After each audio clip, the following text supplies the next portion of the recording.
Hey, here we are. It's Tuesday. Yes. Time for some legacy.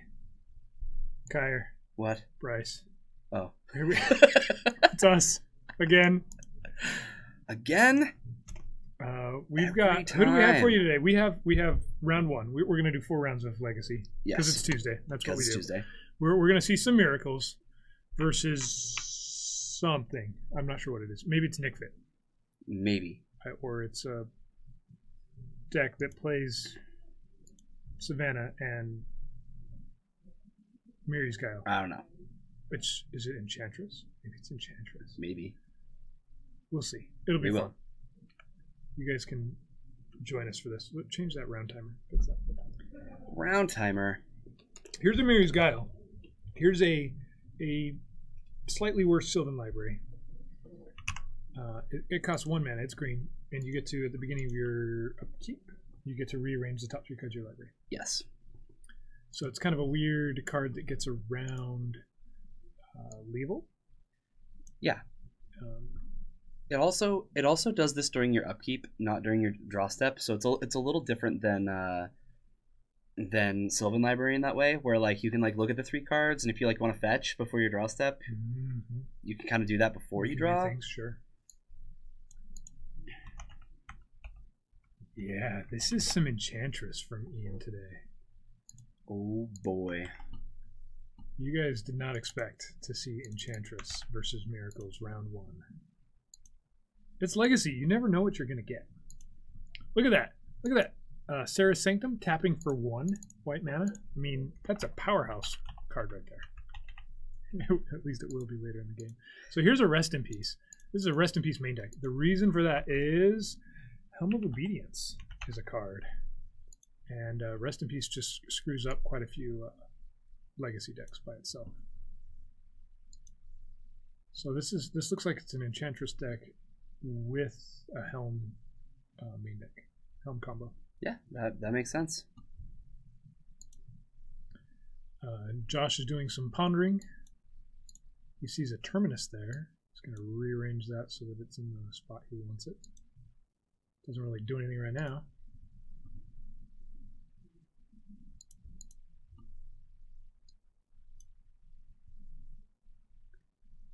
Rest in Peace isn't doing nothing. I mean, it does shut off Snapcaster, right? It's not, and it does make it so Search for as can't flip. Yeah. Those are things that matter.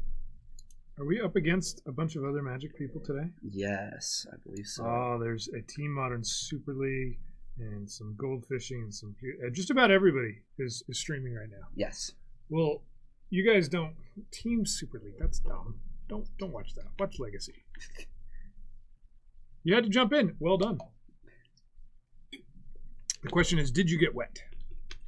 Did you cannonball when you jumped in? So what is the green creature that was just what is this card? It's whenever you play an enchantment, draw a card. One of those enchantments. It's an enchantress of some kind. It's an enchantment from the it's not a creature. Oh. Enchantress Presence, something like that. Something Enchantress. I think it might be actually. Yeah. Yeah. Enchantress's Presence. There's an S's on there. There's 3 S's in a row on that card. Wow. It's a lot of S's. This is the namesake card, and we don't even know what it looks like. Well, I know Argothian Enchantress, and I know the other. They play with one other Enchantress as well. So Ian might be on a creatureless version. I don't think that's the case though. Maybe. So Josh is trying out a Nahiri this time around, which I think is pretty cool because he does have an Emrakul. Yeah. In his Miracles deck. He said that the Emrakul actually matters. Several times he's been able to shuffle when things like Terminus, he'd used them all, or he needed a Plains that had ghost quartered away, and he had a fetch land but didn't have any left in his deck, and he was able to shuffle his graveyard into his library, and actually it mattered a lot.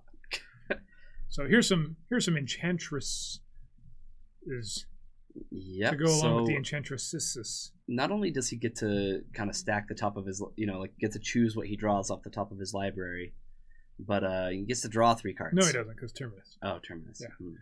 You can see Josh stacked that correctly. such that Terminus was going to come. On the bright side, he still has Enchantress's presence. You're right. That is just a ton of. That's S's. a lots of Enchantresses. Enchantress's presence. 2 Enchantresses just got Terminus, and we still have some Enchantressing. Yes. But can he beat an Emrakul? Enchantress presence adds another S. He's playing snakes, is what he's doing. But can he beat? I don't think. Can he beat an Emrakul? I don't think it can beat an Emrakul. Running both out was a touch greedy. Perhaps.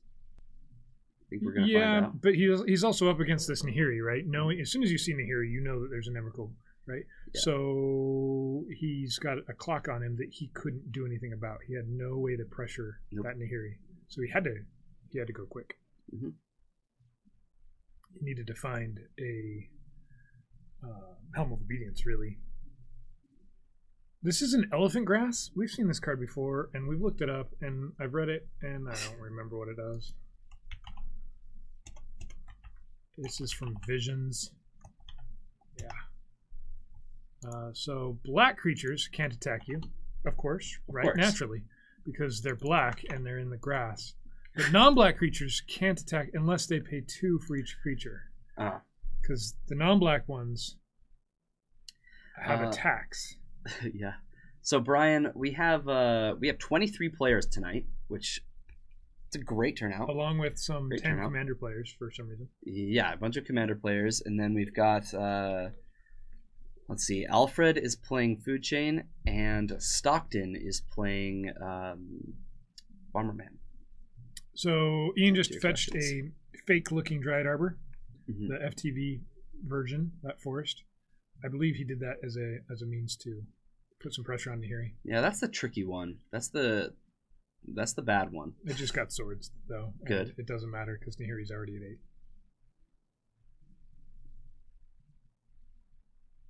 Yeah, this is not looking good for...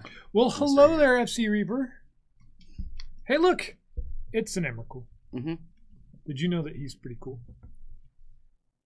So, on the bright side for Ian, this isn't just going to kill him. There's a bright side to this? Well, he's not just 100% dead. No, he's just 95% dead. Right. So he has to decide which things matter. I think you just keep a land. Probably the Savannah.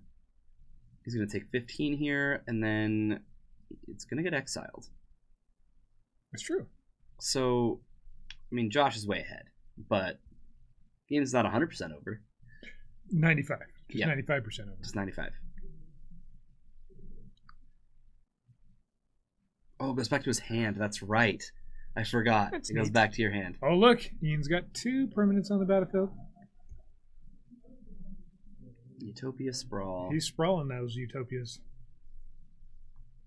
Well, people in chat, I'm glad that you picked us to hang out with instead of whatever other silly things are being streamed tonight. Because this is Legacy, and it's way more fun than whatever silly things are being streamed. Way more fun. It's going to get rid of Utopia Sprawl. I haven't ever seen that play before. That was a council's judgment on Utopia Sprawl. Yep. That I didn't know that was going to happen. Sometimes things get votes that you just don't know are going to get votes. The land situation from last week has been fixed in the decks because there was a land situation in one of Brian's decks.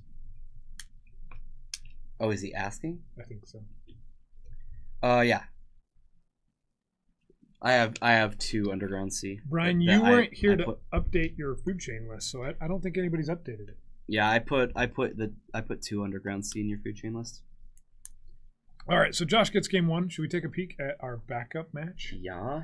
Our backup match is Nate versus Ray. Ray's over on your left. He's playing lands, and Nate is playing Progenitus, and it's on the battlefield. He's playing no Sultai.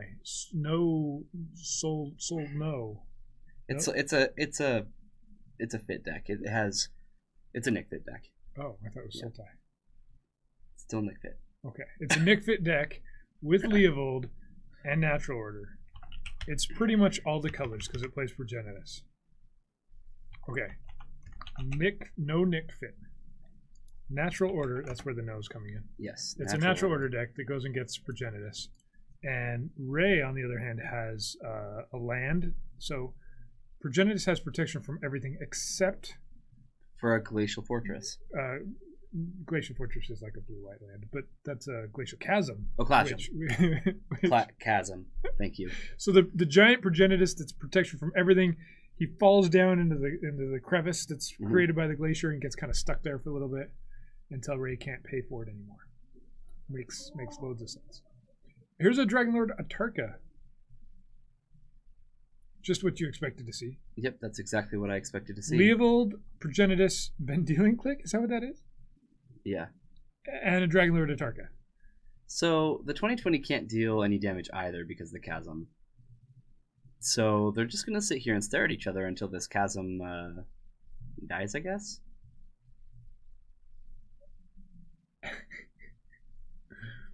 Underground seas and food chain. Good. That is a good thing. So what Ray wants to do is he wants to get into a spot where he can sacrifice the Chasm and then attack and then replay the Chasm off of a Life of the Loam, right? It's this neat little fair, completely fine combination of cards that lands gets to do. Okay, so there's an attack. It looks like Life from the Loam is going to bring back this Glacial Chasm. Not the Fortress. No, not the Glacial Fortress. Bug Fit with... No, it's not Bug Fit. What is he talking about now? No Bug Fit. Sure, yeah, that's what he said. No. Yeah. Bug Fit. All right, so here's the lands he's getting back, and he puts them all into play off of Mana Bond. No, yeah. He gets back a Punishing Fire and takes care of Punishing Fire. Everybody's having a good time. Yep. Except for the guy that's not playing lands. Mm-hmm. He's got a Progenitus in play. And he's not winning. And he's going to lose. His Dragonlord Atarka is just a blocker. A chump blocker. Yep. And is it an 8/8? An 8/8 chump blocker. Yep. That's what that is. It's going to chump block real good, too. If he had a Wasteland right here, he would win. On the spot. Well, after he tapped it and targeted it and sacrificed it. But then he would win. He'd have to attack first and damage would resolve. And then... I think Ray would just scoop. All right, looks like we're about to get started with our first match. We'll see if there are any mulligans there before we head over. Chasm gets a counter. Thank you. I was wondering if somebody got that one.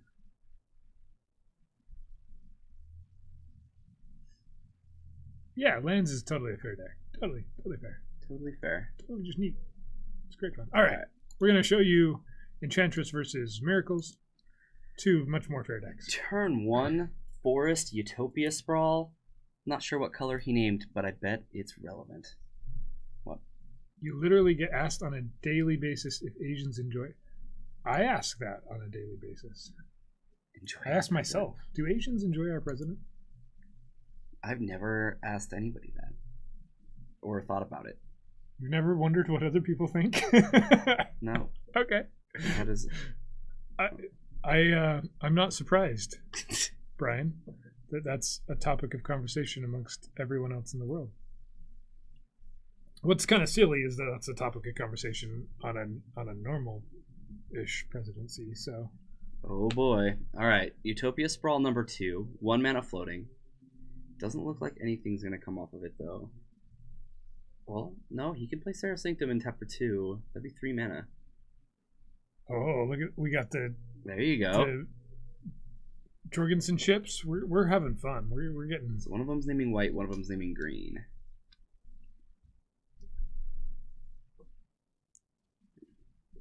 Josh just passes the turn. 3 mana. Sterling Grove. Sterling Grove. His enchantments can't be the target of things. And he can also sacrifice it to go find some enchantments. They have Shroud, is what they have. That seems like a good thing to have. I guess. It's kind of a weird card. Doesn't really beat Emrakul. Right? Emrakul still makes you can still get to select those. So here's a counterspell on the Sterling Grove and a Enchantress. Argothian. An Urza Saga Enchantress is what that is. The Shroud one. Yeah. You don't want to give my enchantment Shroud? Well, I'll play a creature that has Shroud instead. An 0-1. Is it no 1 or an 0-2? I think it's an 0-1. Whenever an enchantment comes into play, he gets to draw a card. What a lucky guy. If only he had some enchantments in his deck to draw cards off of. If only. Here's a Council's Judgment. Council's Judgment says, "Oh, you have Shroud? That's cute." That is kind of cute. That's neat. I can see through your Shroud. Just because you have Shroud does not mean that you can't be voted for. Right. Sterling Grove number 2. And Josh is like, I have a Force of Will in my hand, but Sterling Grove number 3. So, go on. All right. Ian's groves are made of silver. Oh man. Okay, here's a helm. This is the last card in Ian's hand.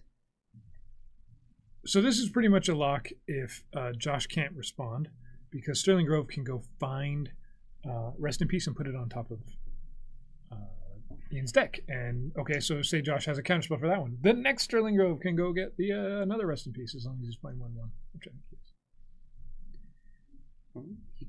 He could have voted for the helm. He has another Council's Judgment in hand, so I'd assume he's got this pretty covered.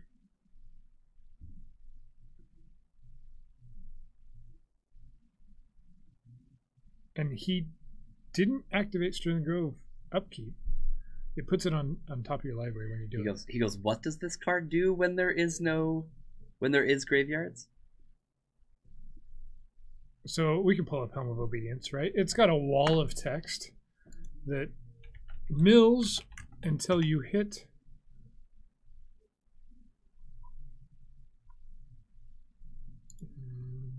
mill a creature card. Or until you mill X, Or until you mill X, yep. So it's just milling like a couple cards. Correct. So does it put that into play under his control? What did I just miss? How did we get that? Yes.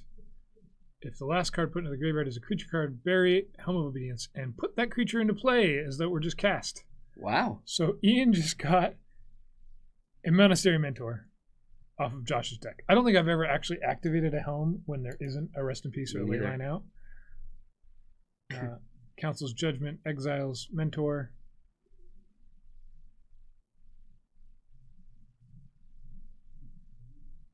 So that was neat. Yeah, that was cool. Helm kind of acts as a weird, hey, you're playing Miracles and you're stacking the top of your library. I can kind of stymie that ability. But he hit a creature card. I don't think the chances were very high that he would hit a creature. So he's probably like, oh, look, a creature. No, Sterling Grove doesn't need anything. It just does it.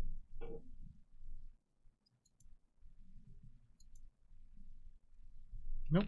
Yeah, it can search. It can search at any time. You sacrifice it. Yeah, you pay 1, sacrifice it. Search your deck for an enchantment. Put it on top of your library.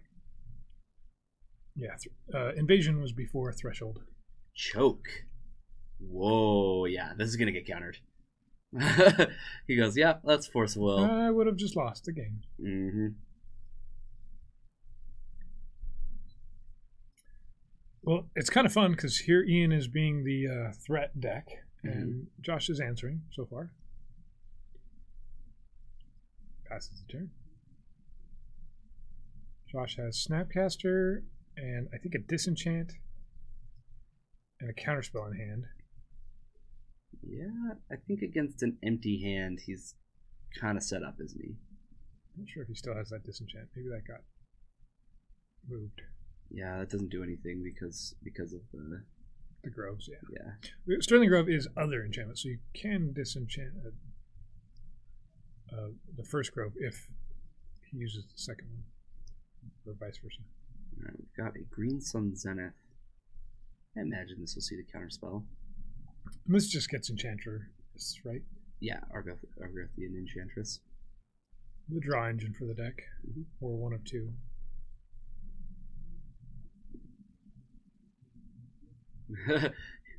He's like, okay, it goes to the graveyard. Nope, it's just a Okay. predict. Yeah, so the disenchant got put back on top. It gets predicted away. Josh has all of the counterspells he wants.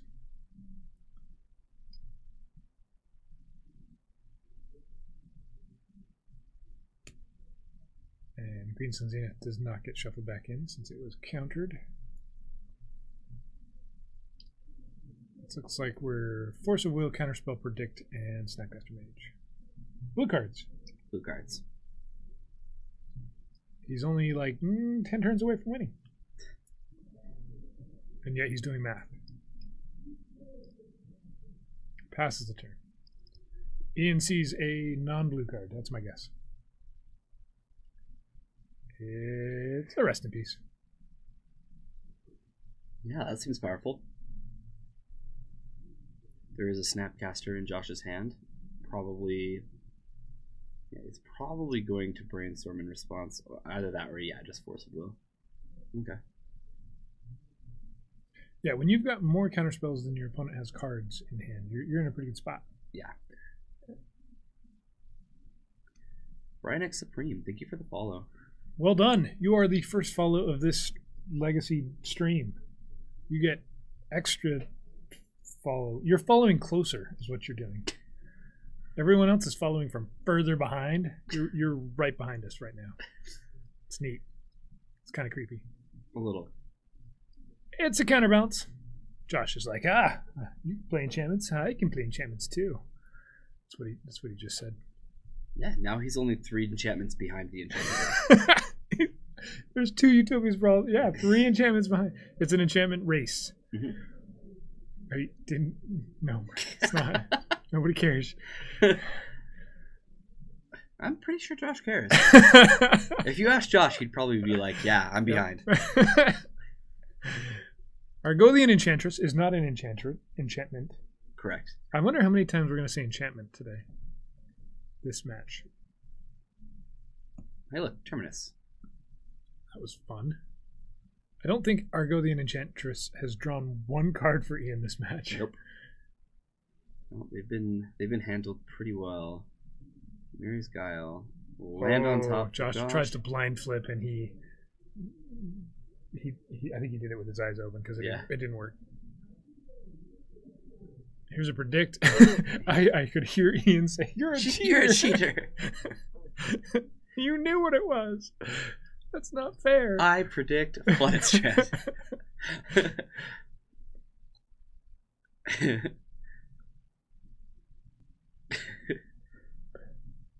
Okay.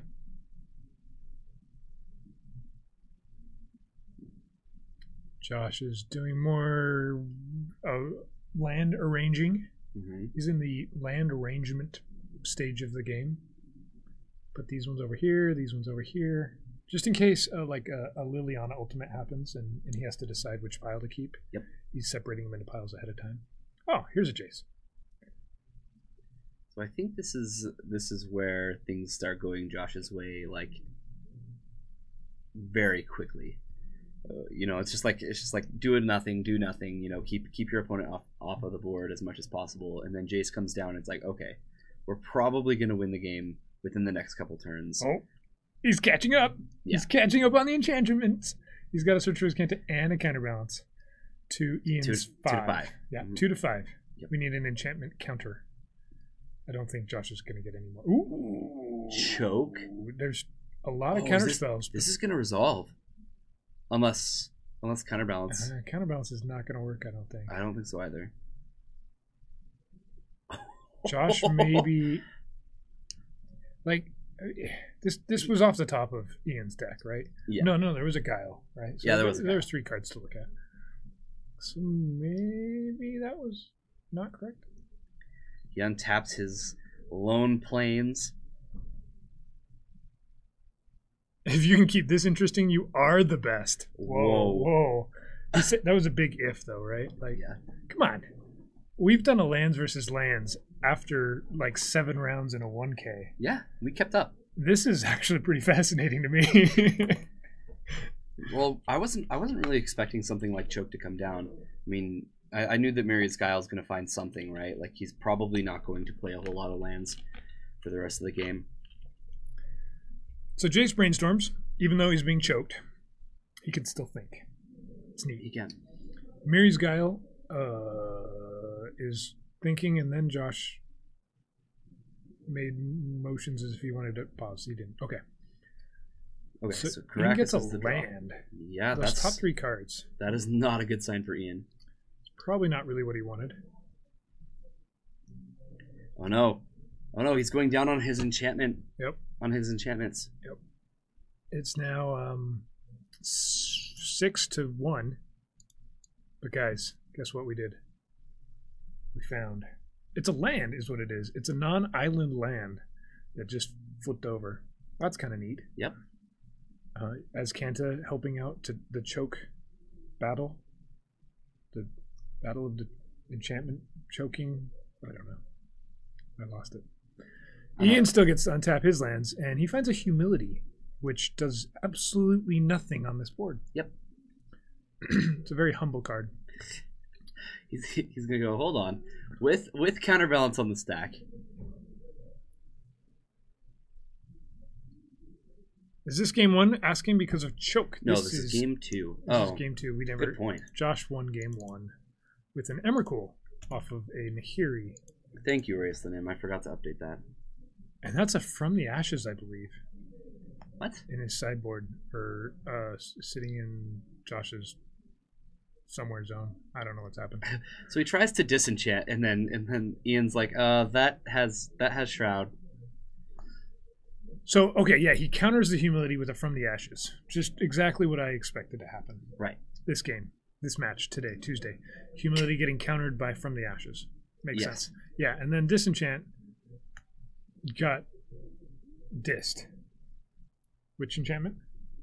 Disenchant. Disenchant. I think Ian's playing this deck just so he could do that to Josh. Just be like, no. You sided in disenchantment? Neat. Look, I have 2 Sterling Groves. 2 of them. Deal with it. You tapped a Tundra thinking that it was going to be able to untap. Look at this. We found another Enchantress.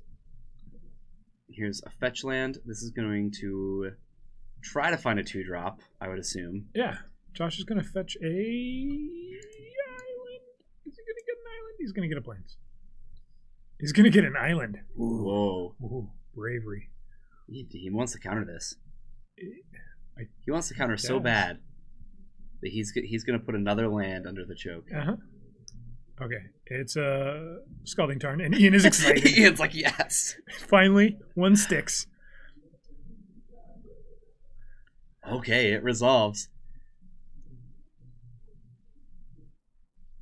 Ian's got a shot at this game, even though there's a Jace. Go to next game to preserve clock? He's got plenty of time. And Ian does have to kind of find something, right? With the Enchantress on the board, I don't think it's going to take him too long to get there. However, we know that the top 2 cards are lands. Now, Marius Guile gets to see 1 deeper each turn.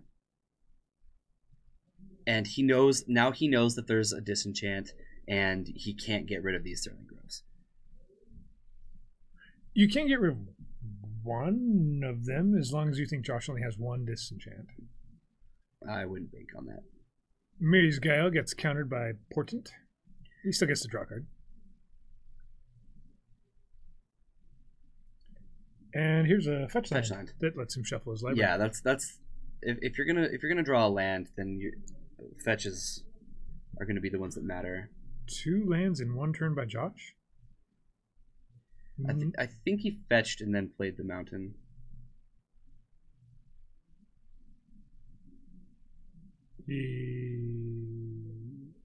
He played the Scalding Tarn to get the mountain. The land before that was last turn. Yeah. Hey! By the way. Hi. How's it going, HGBJ? You gotta kind of pose like this. Hi. Like the little emote thing. Yeah, no, you don't move. Oh. Apparently that's how people wave on the internet. That's how I do it. Mm-hmm.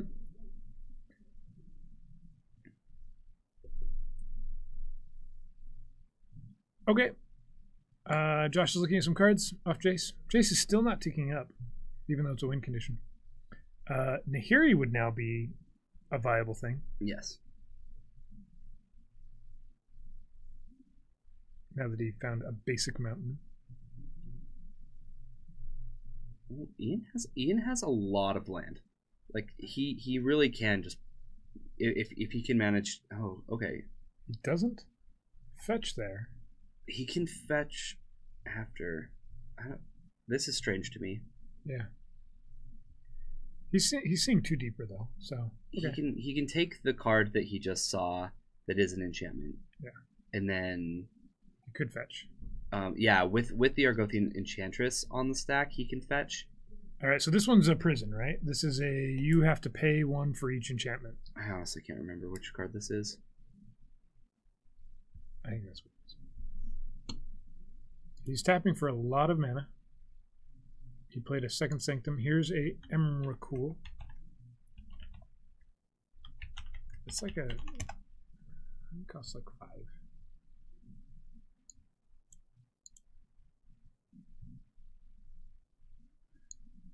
So he taps Seraph Symptom for a bunch of mana, plays another one for a bunch more, and is able to hardcast Solitary Confinement.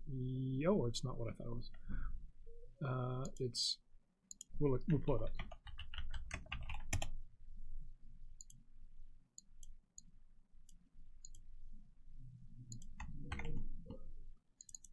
Ian skips his draw step. He also can't be the target of spells or abilities. He also wins the game because of Emrakul. What happened? That's what you were expecting. Confinement locks you out of damage and targets. Yes! Mm-hmm. Solitary Confinement. So yeah, that is a lock, isn't it? Well, he doesn't draw cards, but yeah. Yeah. And he hard cast an Emrakul, which that's the thing. Yeah, it's really cool. He was holding a thing, a forest. It's an aura. Now makes a permanent a forest. I didn't know this was a thing, but if you play lands, you probably know this. A Thespian Stage can copy a land, right? Yep. You can copy something that is a forest, but if you copy something that is a forest by Song of the Dryad, you get the thing. So I actually saw Ray at one point last week have a Thespian Stage that was a Batterskull, and it works. His Batterskull on the other side was just a forest, but on Ray's side, it's not just a forest; it's a forest Batterskull. Abrupt Decay is going to take care of Tireless Tracker here. And another Deathrite Shaman. And I'm not sure what it's on right now. What the song is singing about. It's an artifact. It's probably like a Pithing Needle. I bet you it's a Pithing Needle. Okay, so he's going to do exactly what I'm talking about. He's copying that thing. But I really do think it's a Pithing Needle, though. You don't get to name a card. Yeah. You love having Jace as a land? Oh, as lands. When you are lands. Yeah. All right, let's finish up this match. Turn 1, nothing from Ian, and then we had a turn 2 Search for Azcanta from Josh, and then Ian's going to play an Argothian Enchantress. Imprisoned by the Moon does the same thing, yeah. Yeah, it does. I kind of want to build a deck that's just Song of the Dryad, Imprisoned by the Moon. Oh my goodness, HC Fox is here. Are we surprised? Not surprised, just it's been a while. Yay, HC Fox, welcome. You just saw Enchantress on thumbnail? Argothian Enchantress. Yes. Enchantress. It's in play. Argothian Enchantress. It is in play. Yeah. You've been traveling a lot lately. Well, it's good to have you back. So here's an Enchantress that actually stuck again and is going to get to draw some cards. Yeah, Sterling Grove. Ian's going to draw a card. Josh allows the Grove, even though he's got a counterspell. So now, because he played Search for Azcanta, he actually missed out on getting rid of this Argothian Enchantress, but it looks like Terminus is going to be the top card. So Shroud, yet again, doesn't really matter. Okay. Yeah, so put... The 2 cards he puts back is Search for Azcanta, which he's going to put into the graveyard with using Search for Azcanta. And then he's going to draw, and then he's going to Terminus and get rid of Argothian Enchantress. Fun. Yeah, it's pretty cool. It's a pretty cool sequencing. Mm-hmm.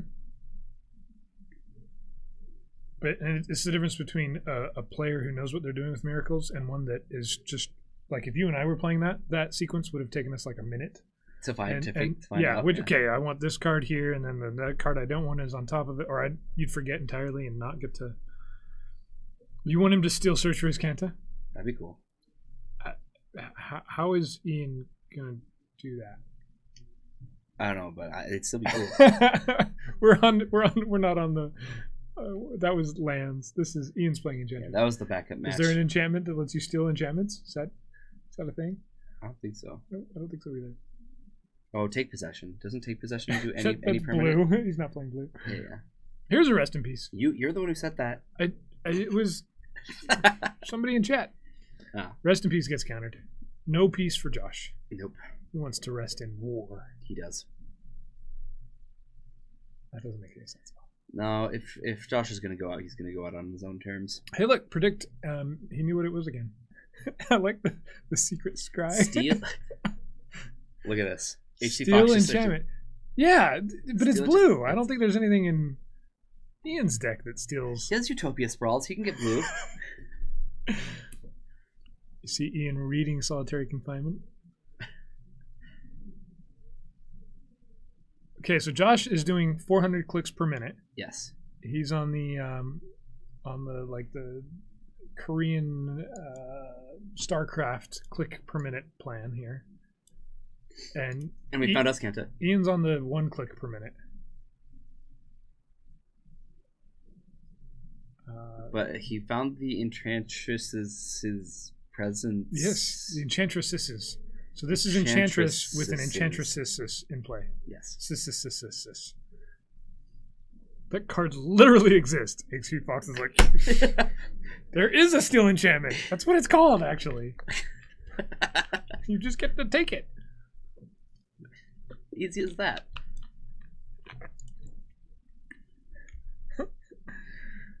All right. 10 minutes or so left in the round. Mm-hmm. Just a little less, actually. Whoa. Minor earthquake. Yep. Don't pay attention to that. Untap. Draw. I have no idea what he just drew. Some more Enchantressing. Yep. How when you have multiple Enchantresses presents out, how many do you have? Multiple Enchantresses. Oh, I don't. What is the plural for multiple Enchantresses? This is really important, guys. We need to figure this out. If somebody could sooner than later. Look that up. We only have 4 rounds to figure this out. 3 rounds in 10 minutes. Enchant try? Nope. There's not enough S's. Yeah, way. Nice try. Nice try. Too few S's. It was just wrong.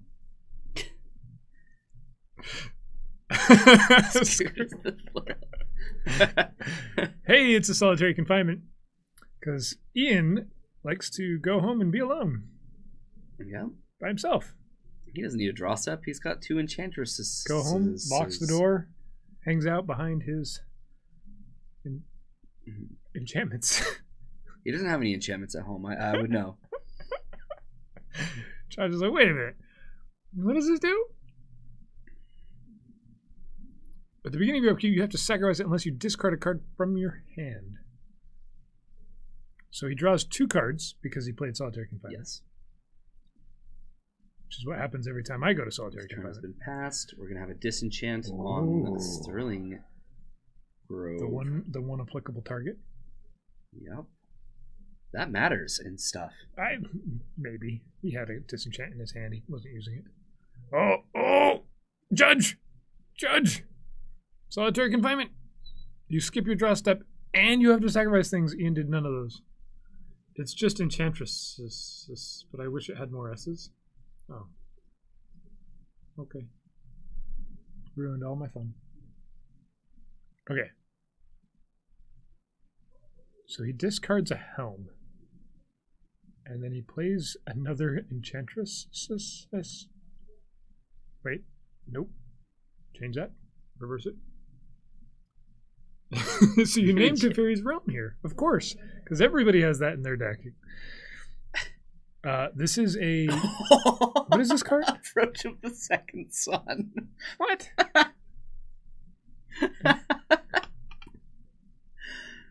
All right, go ahead and pull up Approach for people that don't play dumb formats. A dumb format. So, is it Approach an enchantment? No, it's a sorcery. Okay. It's probably like a one of. It's a win con. If it was cast from your hand and you've cast another spell named Approach this game, you win the game. Otherwise, you put it into its owner's library 7th from the top and you gain 7 life. Easy. It costs 7 to do that. So the first one, it doesn't matter if it resolves or not. The second one you cast just looks to see if you've cast one. So this first one, there's no reason for Josh to counter it. Just let him gain 7 life, whatever. But the second one that he tries to cast. So here's Nahiri using her often nobody knew can destroy an enchantment ability. Yep. Ticking down to. Hard to balance that mana cost. 7, because you gain 7 life. And 7th card. 7/7/7. Look, Heaven. More disenchanting. We now have a very small amount of enchantresses on the board. In fact, none. Oh, change that. Just kidding. Back to 1. Counterbalance tries to counter, does not. And Ian's down to 1 card in hand. He says pass the turn. And Nahiri might just sacrifice herself to take out this enchantment. Yeah, Nahiri is really strangely good against enchantments. Really, really powerful. In fact, I bet he just lets the Nahiri go and kills this last enchantment. First he gets to... Oh, look at Ian's top cards. Yeah, that seems powerful. He's portenting right now. Portenting. Yeah. That's what he's doing. It's a verb.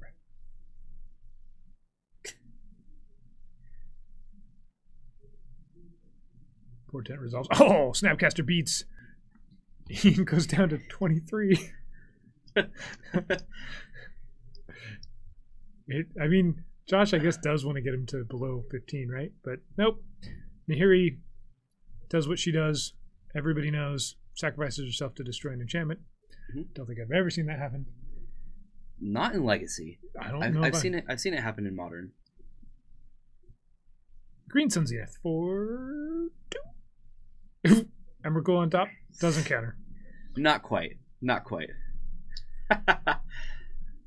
Josh is a few lands away, like 7 away from hard casting Emrakul. He's got 9. Okay. 6 away. He's basically right there. Mm-hmm.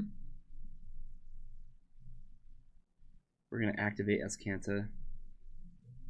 This finds the council's judgment, and I can hear Ian just barely through the wall. And yeah. All right. The council has decided and judged Ian's deck to be completely destroyed by Josh's Miracles build.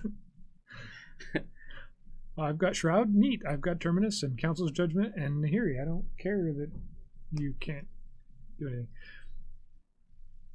It was really the disenchant on the Sterling Grove, right? If Ian had had a second Sterling Grove, this wouldn't have happened. Counterbalance says, oh, you get countered. Neat. Nothing better than artifacts that don't work when they're tapped. There's only a couple I can think of that are like that. Was it like Winter Orb and Doesn't Winter Orb do that? Yeah. And so then Howling Mind does that? That's how artifacts originally worked. Continuous artifacts, that's how they worked. Yeah. And then they had to actually put the text on there because they went away from that.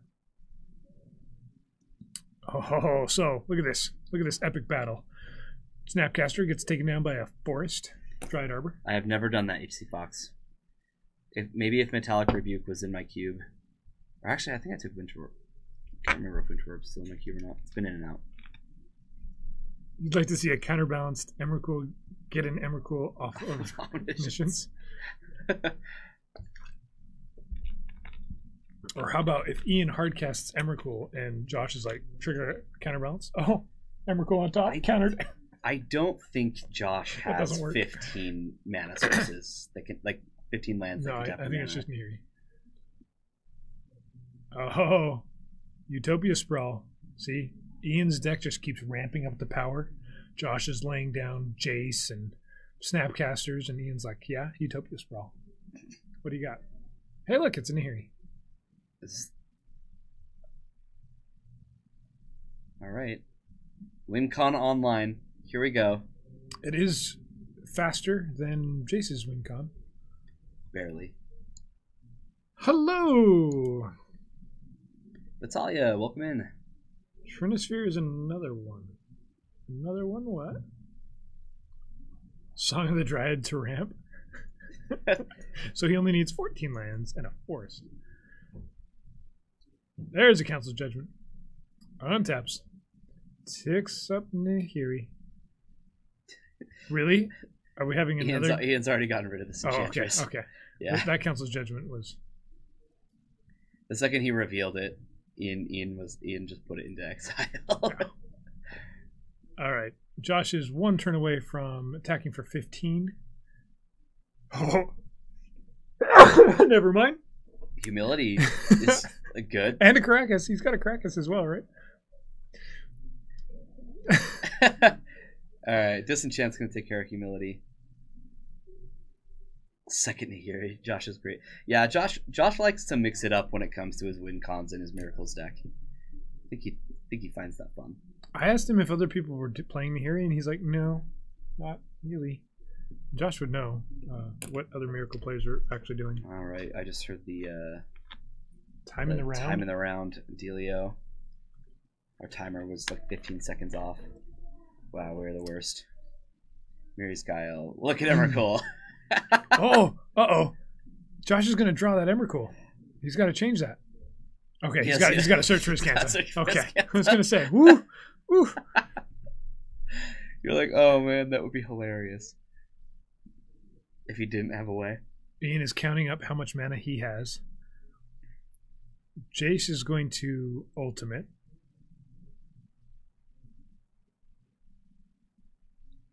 And he's like, wait a minute. Oh, he was two cards away from an Emrakul of his own. Let's see, he had 1, 2, 3, 4, 5, 6, 7, 8, 9 men at the moment. Yeah, he was but Josh was going to be attacking for 15 there, right there. So Miracle's going to beat Enchantress. That game 2 was sweet. I wasn't expecting Enchantress to get back into that one. Yeah, for those of you guys just joining us, all three of those games, I guess that third one not so much, but the first two were both decided by Emrakul. Yep. Which is neat. It's almost like it's like a win con that just wins quickly. It's a cool way to win. Just done. It's all of the cool. I think it would have been funny to see Ian win with Approach of the Second Sun. Yeah. 1 of 4.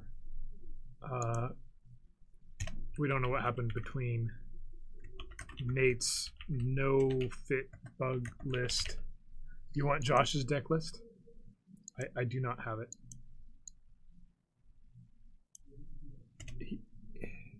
You can pretty much sub out whatever win con you have in your normal Miracles deck, just sub it out for Nahiri's in an Emrakul. That's seriously what he does. He keeps a similar build, and then he'll switch it between like what we've seen Keranos, we've seen Ally of Zendikar, we've seen Baneslayer Angel, now Nahiri with Emrakul.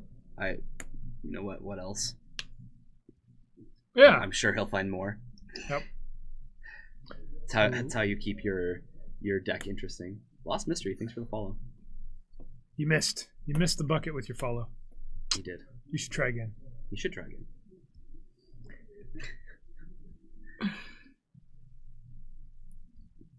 Yeah, sure. Okay. Yeah. I hear he takes care of enchantments, which was neat. Totally mattered. Yeah. Karanos wasn't going to help him with those enchantments. We saw a From the Ashes in Josh's sideboard as well. Yeah. Otherwise, I think that's a pretty standard-ish Miracles. What's interesting is there is really like 6 different legitimate builds of Miracles, even though they're all pretty similar. What is a good starter deck for Legacy? Can you give 2 answers, 1 budget and 1 not? If you're going to start budget, then I would say Burn. There is no other second budget one. Yeah. So starter deck is, what do you play in Modern, and what decks do you enjoy playing? Like if you play Jund in Modern, then you could play a mid-range deck in Legacy, and I think that's a good place to start. That's literally what I did. I turned my Modern Jund deck into Punishing Jund. Or if you played Delver in Modern, then I would start with some sort of a Delver build for Legacy. Yep. If you play Control, look at Miracles or several other decks. Like, yeah, or even Death Shadow into Death Shadow. Which is we've seen people do it, and honestly, like I think Death Shadow is a fine deck. There are not too many super budget lists. I think a really fun deck that we both enjoy playing is the Nyx Fit deck. Mm-hmm. It's a Nyx Fit deck, so it's Abzan colors, because those duels are a little cheaper than quite a bit cheaper than blue duels. So if you're looking for somewhere to start, that's maybe a way to go. And that's a fun deck. There are a ton of different Nyx Fit decks as well. Most of them, only play with a couple duels. Mm-hmm. I think the one that I play has 4. It's like 2 Bayou, a Savannah, and a Scrubland. Yeah, and other than the probably Academy run it off of 1 Bayou. That deck is really inexpensive compared to many Legacy decks. Yes. Another deck I'd recommend is Blue-Red Delver. Mm-hmm. Once you get your Force of Wills and like 3 Volcanics, then the rest of the deck is actually just nothing. So like that's the entire cost of the deck. Yep. But it's a good deck right now. Yeah. Yeah, and Death Shadow uses Shocklands as well. Or Sneak Fit, yeah. I think Nyx Fit decks are probably pretty cheap in comparison to a lot. Yeah, Pox can be. Same thing with lands. If you have certain lands already, then it's pretty affordable. Well, if you have, but there's things that make it pricey. I think he just named like the most expensive ones because Pox can be one of the most expensive decks in the format. It can also be one of the cheapest because of Chains, the Abyss. Yeah, some cards that are just silly priced. What's the other one? The one that like they're practically free online, but they're $250. I can't remember the name of the card that like counters everything unless they pay 3. What's that black enchantment? That one's also quite expensive. I don't know, it's just slipping my mind right now. Nether Void. Thank you. Nether Void. Jay Winter got there. Yeah, so like cards like that. And then you have some of the Pox decks will play like 4 Liliana as well. It's quite expensive. And Tabernacle. I don't think you need 4 Tabernacles. That's not a thing. There are. I have seen Pox builds with that's just people playing. I'm playing with all 4 of my Tabernacles. That's all. They don't have most Pox decks don't play green to like go get their Tabernacle, so they'll just play a bunch. You do need 4. And they play with Urborg. So you can make them tap for mana and stuff. A $6,000 deck because of those 6 cards. HC Fox. That's what I'm saying. Yeah. Real Pox runs Chains, Nether Void, and Tabernacle. Yes. It just wrecks things. That's silly. But that's not a deck that you should be playing in paper. So this round went to time. We've got pairings going up here pretty soon, but we'll look at some Legacy decks when we have. How'd you get it to say time last time? Because it's doing the same start over thing. Let me put that.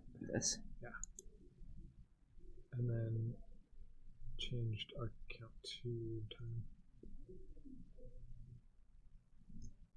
So reset this whole date thing. It's all wrong now. Oh, it's what? 6-2. We'll mess around with some technical things here. Yeah. And then change the time. You think Maverick can be pretty cheap? Yeah. Maverick is like non-blue strategies are typically a little cheaper than the blue ones. So what I would do if I was starting out in Legacy and I was contemplating what type of deck I wanted to build, that not work.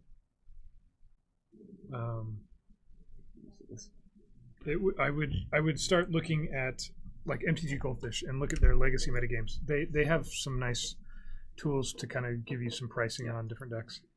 The only other deck I can think of that's like actually cheap to the point where you could afford it and is somewhat okay is Manaless Dredge.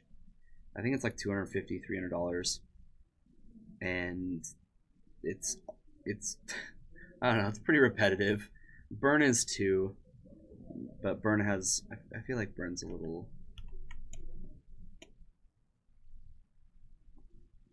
more fun. I don't know. 2018. We're just messing with time, don't worry. You left a semicolon or a colon on the top part. Yeah. And then this is correct. Awesome, MG Flory. I'm so happy to hear that. I think I really enjoy being able to not only do commentary but actually have like a small enough chat where we can answer your guys' questions. You know, we can talk about Legacy and especially if you're learning, like this is a great place to come and learn. You were interacting with chat just now? Yeah. I was just talking about things. You were just talking. Yeah, oh, that was just my stream of consciousness here. right there. So Bryce, right Oh, here. oh, This look is at that. this is our chat, so people can actually come in and communicate with us if they'd like to. Well, yes, give us a follow if you haven't already. People in chat, and I think most everybody that I've seen has already followed us. Mm-hmm. If you have a Amazon Prime subscription and you want to subscribe to us, we'll let you do that too. We won't say no. It'll make the little Plinko thing Plinko. Mm-hmm. It's really fun. Yeah, all the money that goes to this stream just gets put right back into the stream. So match that's still being played because they're just holding everybody up. That's what they're doing. Yeah, definitely. So I have to laugh that we heard that Tim got the buy. I purposefully put him on a silly deck for today. In front of you on the snip tool. Lots of like searching for specific things and lots of sequencing difficulties, I'd say. Well, I didn't think we were going to have a minute since we went to time. Yeah, but we thought that was going to be round 2 starting right away. It's not happening. Well, we are going to get to talk about some Bryce Felt altars today. And as always, cats and cantrips. Yeah, I can show this to you guys in a little while. I'll pull these up. I have these two pulled up. Okay. Let's do this other one. Just grab it. Oh, good idea. What I do? I'm going to pull up the... Go for it. Take the helm. Not the one of obedience, just the helm. How much do I charge for my altars? Oh, I just broke everything. So it varies. I have some that are between $30 and $35, and then I have some. Most of the legacy ones are right around $45 to $55, and then I'm working on some now that are a little bit more than that. So it just depends. I guess is a good. Depends on what you want done, how much detail, how much time I think it'll take. I do something a little differently with my altars than I don't know if most people do or not. What did you? Oh, well, we can. Oh, we're just gonna talk about it. Yeah, sure. I don't know how. What I do differently with mine is I do a digital rendering of the altars first, which takes quite a while. but then everybody feels good. I don't know why. Maybe we just have too many things open. Can I close this one? Yeah. Close as much as you want. What's this? Get rid of it. Get rid of it. It just slowed way down. Yeah, it really did. Which is funny because our stream speed seemed... Oh, geez. Never mind. As it crashes. Yeah. Let's just make this stop. Ah! Okay. Alright, let's... We're completely paused. What do I? It's the computer, isn't it? It's not the stream. Sorry, so. Everybody. We'll try and fix it. Luckily, we're just in between rounds here.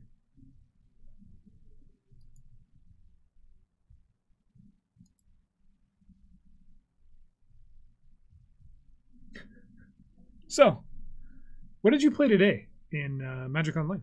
I played Blue-Black Tezzeret. How'd that go? 2 and 3. I wanted to do better, but it turns out Mill's actually like pretty good against it. You played against Mill? I played against Grixis Mill in the last round to go for my 3 and 2. It's mostly just OBS. All right, round 2 finally is up. Hopefully we fix all of this. Hopefully this stream keeps working all right. How do we feel about the health of the Legacy format? Honestly, I think it's fantastic. Yeah, absolutely. You can play just about anything in this format. It's crazy. Yep. I think that so many decks have a viability that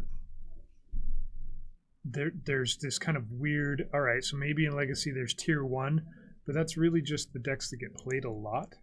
They're not necessarily significantly better because there's so much diversity.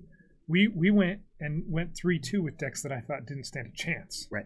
But they have game because they play powerful cards and they have some sort of weird combo or gimmicky thing happening that can win.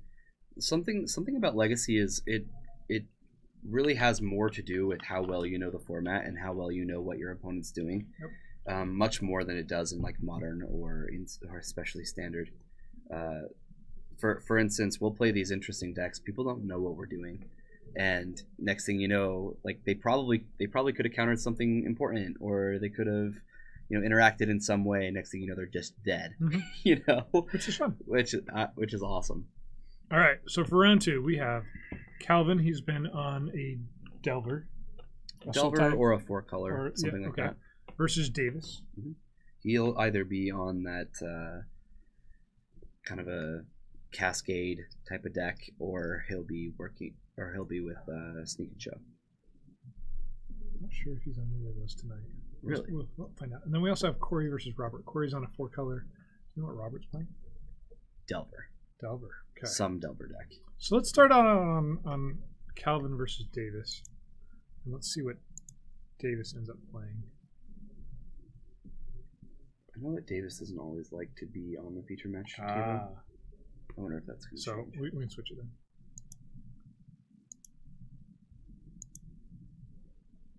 Goodness. So normally when your computer suddenly starts going slow, you can just like, hey, I'll just give it a quick restart, or I'll just log off real fast and turn it off, turn it back on. It's a quick fix. You can't do that when you're live streaming in the middle of the stream. It doesn't work, guys. No. All right. So are we seeing Robert versus Corey instead?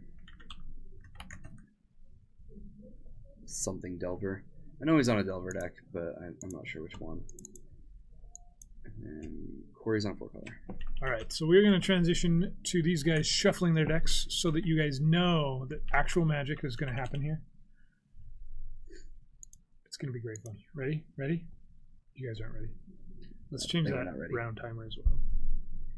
Ah, yes. 11.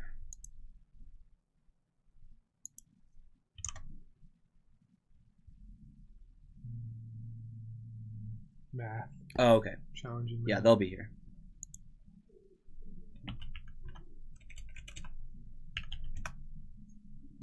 Some dice rolling. Robert rolls an 8. Very exciting. I didn't see what Corey rolled. Doesn't matter. In case you guys weren't watching and you wanted to know.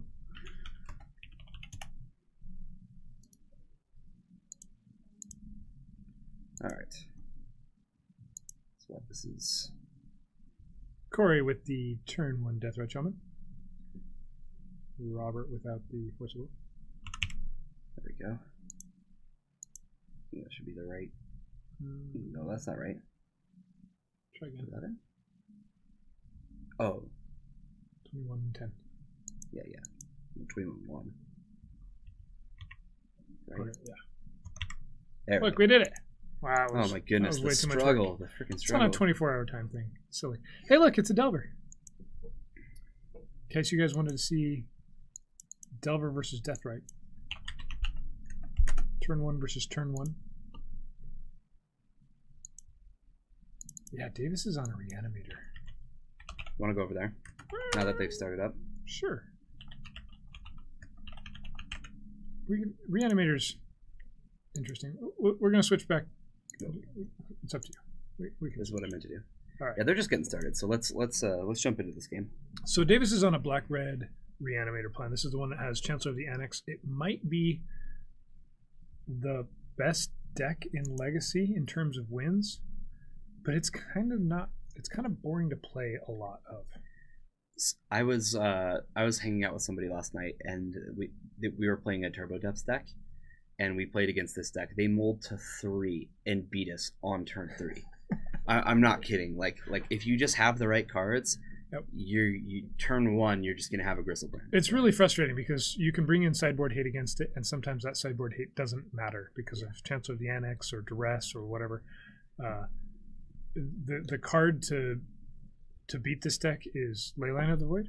Yes. And this deck was being played months ago now here, really heavily in this shop. We used to have a ton of players playing this, and everybody was bringing in a ton of sideboard hate, a lot of Leyline of the Voids. So everybody stopped playing it. Yeah. It actually got hated out of the metagame here, but it's still a really strong deck. And I would expect Davis to be doing the exact same thing. It's a metagame call. Nobody's seen Reanimator here for the last little bit, and I would assume it's going to be very, very difficult for Calvin to interact with Davis. So here's some escalation happening. He's going to discard 2 Grizzlebrands, so he takes care of Delver, takes out a Lightning Bolt, and gains some life or something like that. Deals 2 damage, gains some life. You like the Reanimate decks that bring in Show and Tell? Those are the blue ones, definitely. Lost Mystery! Are you out of here? Thanks for joining us. Later, Lost Mystery. Thanks for hanging out. Here's an anime dead. Animating some dead things. And Calvin just picks it up. Says, nope, I can't beat that. So we'll have plenty of time to look over at other ones. Oh, not you're leaving, but good night, he's done. Yeah. Oh, okay. Good night, he's done. Yeah. It's just a really powerful deck. But like I said, if I was playing this deck a lot and got really proficient at it, very quickly, I think I would get bored of it because you kind of are playing solitaire. Yep. You're kind of just doing your own thing, and it's kind of repetitious in at least Show and Tell is kind of interesting, right? You have some different lines. Blackbird Reanimator especially, you just kind of are doing the same thing over and over again. Both are kind of that way, but yeah, if you're going to bring up Show and Tell. Yeah, well, I think Show and Tell is at least a little bit more interesting. How about that? It is a little bit. It has a little bit longer interest for me. Burn, you would think, if you play Modern, Burn is kind of that very linear, you're just playing Burn. Actually, Burn in Legacy is a really challenging deck to play and has a lot of interesting lines. J-Winner, I enjoy my Belcher deck, so I don't understand. Yeah, you wouldn't understand. No, you wouldn't. No. Not even a little. I like this. This is Legacy on display here. What is our quote 18? Luck, skill, deathrite. Luck, skill, deathrite. Yep. Somebody talking about what Legacy actually is all about. So the player with the more deathrites wins, right? Is that what happens? If we had an advantage bar, it'd be to the player with 3 of them compared to the player with 1? Yes. Okay. That is how it works. Yeah. And the Jace is relevant. Yeah, right? that's where I was going. And the Jace doesn't even the matter. actual card that gives card advantage and is a winning strategy and everything. Oh, it's not quote 18. I tried. It's got to be quote 17 then. MG Flurry. I strongly don't think Death Red's ever going to get banned in Legacy. No, it's a staple. It's like Brainstorm. It's what keeps decks functioning. And like if I just made the claim that Black Red Reanimator is one of the strongest decks in Legacy, if you got rid of Death Red Shaman main deck, it would suddenly become even better. Yep. Just overnight. And there's other graveyard strategies that would be too powerful without main deck. So they kind of keep it in check. Yeah. So Robert is on a Sultai Builder. He's got his Tarmogoyfs. Oh, look at that! Tarmogoyf is still a card. So Reed Duke was playing Tarmogoyf in Modern. Yep. And it was kind of everybody's going, oh my gosh, here's a Tarmogoyf in Legacy. There were actually 8 copies of Tarmogoyf in the top 8 of this last Pro Tour. What were the other 4? Grixis, Traverse Shadow. Okay. Traverse Shadow plays 4. That's actually the deck that I'm looking at running. I like Traverse as a card. Me too. It's strong. Search for your library for anything. Anything. Practically. For it's one. Like, look, I have 8 Death Shadows in my deck. Yeah. Demonic Tutor, like, it's a good card. Cost 1 less, it's better. Except for it doesn't just get anything. No, it was pretty much stuff. It was close. In a deck with creatures and lands. All right, real quick, take a peek at the other table and see if they're back up, since it might end really quick. Oh yeah, we'll show you what's happened real quick here. We've got cards.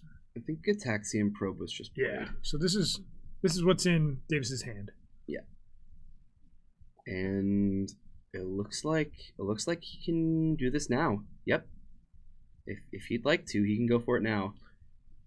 You kind of have to when there's a Deathrite and a green mana source. I agree. Available. He's going, do you have Force of Will? Do you have Daze? He can't play around either. The alternative is he could wait and Abrupt Decay this. Abrupt Decay. But okay. I think the Polluted Delta's in his graveyard. So he used that to get the swamp. He's gonna wait. Interesting. There are 2 Force of Wills at least in Calvin's hand. And or Dazes. Oh yeah. There's some invocations. Yeah. Invocating things.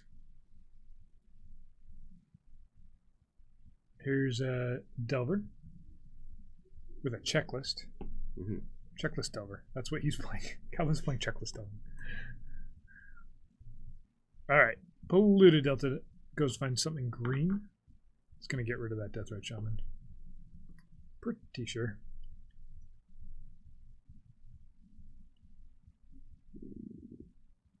Whoa.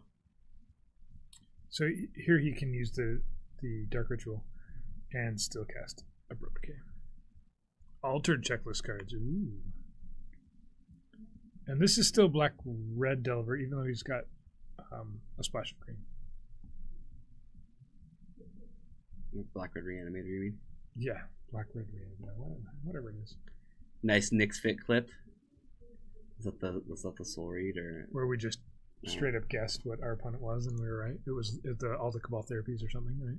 Well, I can't remember. You're gonna break everything again. I really shouldn't have clicked on it. All right. Yeah. Whoa. You're right. For some reason, too many resources. I think it was a clip. Too many resources. Here's an Abrupt Decay. Yeah, Nyx Fit. It's pretty sweet. Sorry, guys. There we go. We're back. I thought you were kidding when I was going to break it. No kidding. That's silly. Normally that's not an issue. Yes. I actually ended my stream early today because of computer problems. Oh yeah? Yeah, I shut the computer down, hoping it helped. Hopefully it? Hopefully it helped. Hopefully it. It's a good thing to do. It's been alright. All right. The Deathrite Shaman abruptly decayed. And entombed. And we've got just enough mana to get dazed, I believe. But with 2 Exhumes, Calvin's going to have lots of things. Yep, Brainstorm is a response. So Davis is trying to animate dead. Targeting the Grizzlebrand. So they were dazes. Was I wrong? They weren't. Does he have 1 floating mana? Yes, Davis has 1 floating mana. That's what the die is. 3, 4. I don't think it's sitting on his board. I don't think he does, because Dark Ritual provided 3, so he had 4 total. And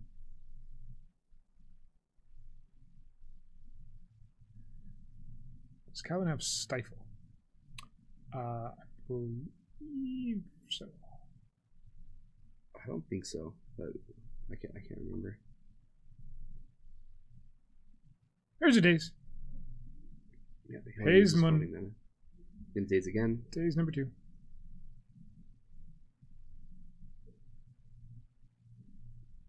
Animate Dead. Goes to the graveyard. Delver flips on a Gitaxian Probe. He's just gonna cast it. 2, 3. He's gonna draw a card. We got some. Okay, a little bit of out of sequencing there. That's all right. He does have a Force of Will, so he can answer 1 and 2. Wasteland. Ooh. Okay. Yeah, Wasteland's great here. That plays. Now I see a Brainstorm, a Force of Will, and 2 land in Calvin's hand. Unfortunately, he's kind of in the mode of just, I'm going to attack for 3, and hopefully you never draw another mana source. Yeah. It's a good mode to be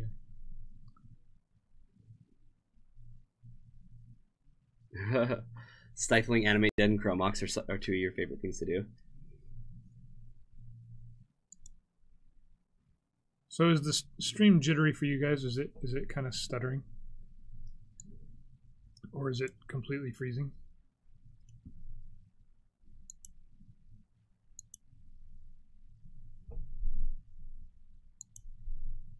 And maybe stop the Facebook feed. If it is.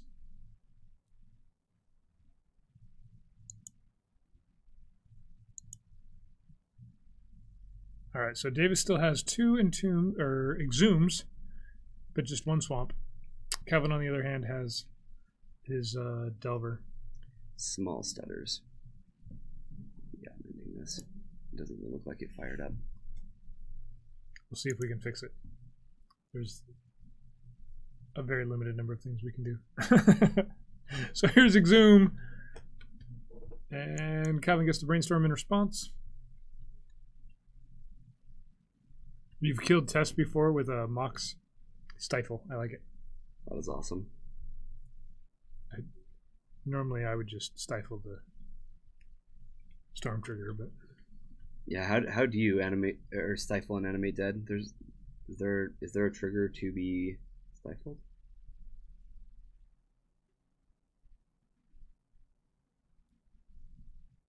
Because it's a comes into play when it comes into play. Yeah. You target.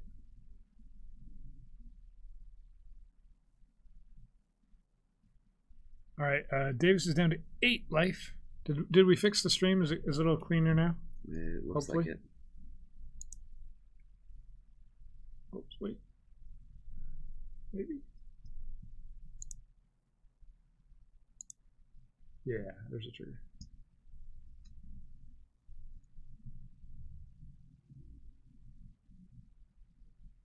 Looks like it's a little better. A little bit better. Okay. Great. Things look good here. Just our internet is. Now you learned something. Thanks.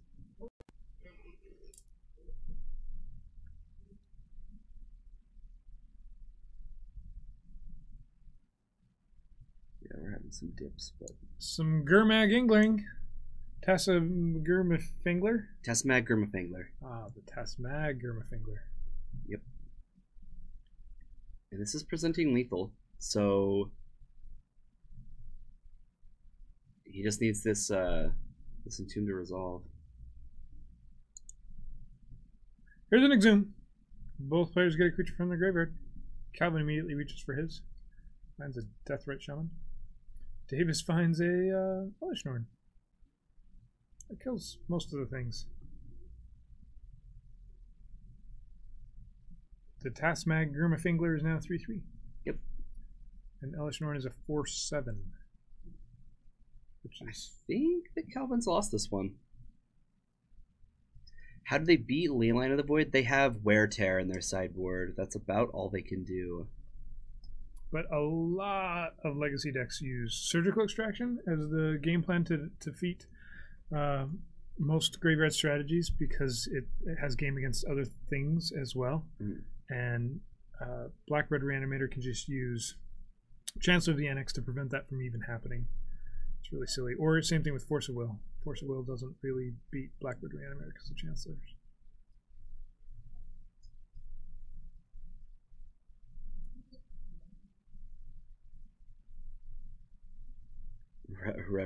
Reverent Silence. Okay. Collector Brutality, discarding some cards. Gains a little life. Yeah, we see a Delver and a Deathrite Shaman, which can't even stay on the board because of Elish Norn. Looks like it's a good card. Yeah, 4 more damage from Davis. And a pass. This is a late days that was just drawn. And it looks like we're going to see a chump block from... I just can't even say anything but Tassamet Gurmafinger anymore. David says, I'm going to attack you, or Elish. Or Elsh. Elish? No? Yeah, there's not a lot that Calvin could even have from that point, so Davis cleans this one up really quickly. You can see there's just too much redundancy, right? Calvin had Dazes and Force of Wills, and he even had Deathrite Shamans. He had everything right. But he even knew the cards that were in Davis's hand and when they were coming, and he still just he needed one more counterspell and never saw that one more thing. It's hard when you have to use 2 Dazes like that and use up your cards that quickly. All right, so I'm guessing this is game 2, maybe game 2 or 3. This is probably game 2. And it looks like Corey got at least one of them. The person with all those Deathrite Shamans out one, and the Jace. I would assume so.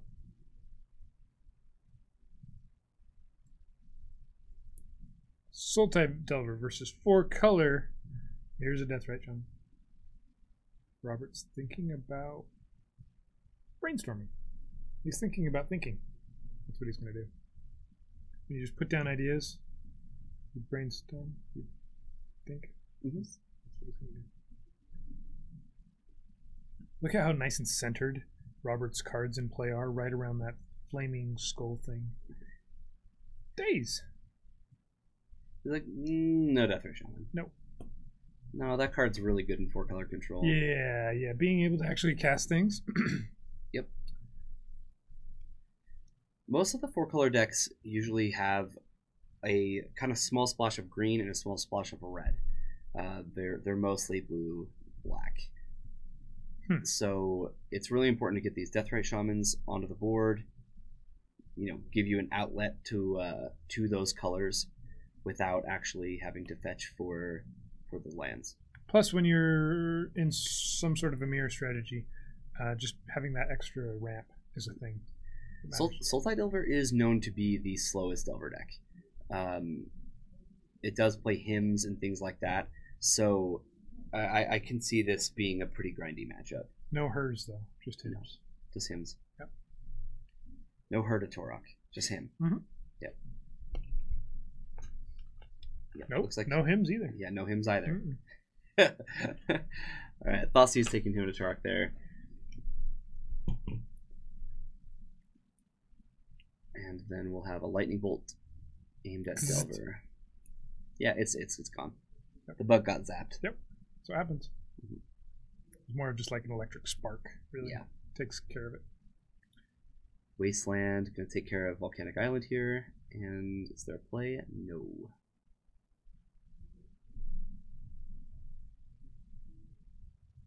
So often these Wasteland Daze decks, for a while Stifle was really popular. You still see it in Legacy occasionally, depending on if you're in Canadian Threshold or something like that. But they have these kind of weird mirror matches where you're playing around resources, right? Who gets to keep the death right? Who gets to have fewer lands? Who actually draws lands? Sometimes you can win a game by actually being flooded because your opponent is on a strategy where they're just trying to deny, and then they actually are the ones who end up having fewer resources than you because they've just been using wastelands and dazes.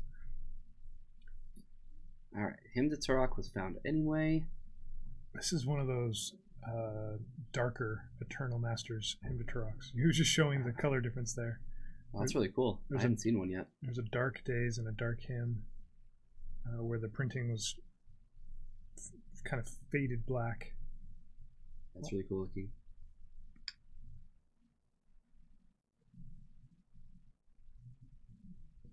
It's kind of fun to see. You get to see them right there against each other. Yeah. One kind of has like a blue to it, and the other one is like a dark purple. Yeah. Yeah.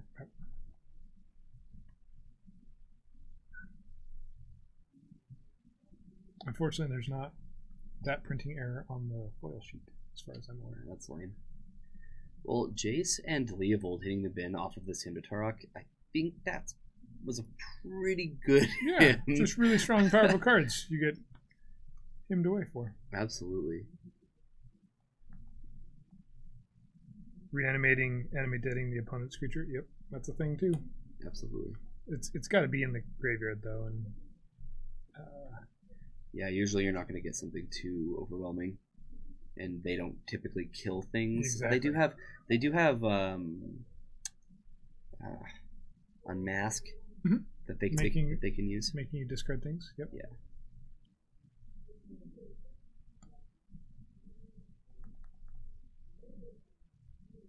Brainstorm. An F&M promo brainstorm.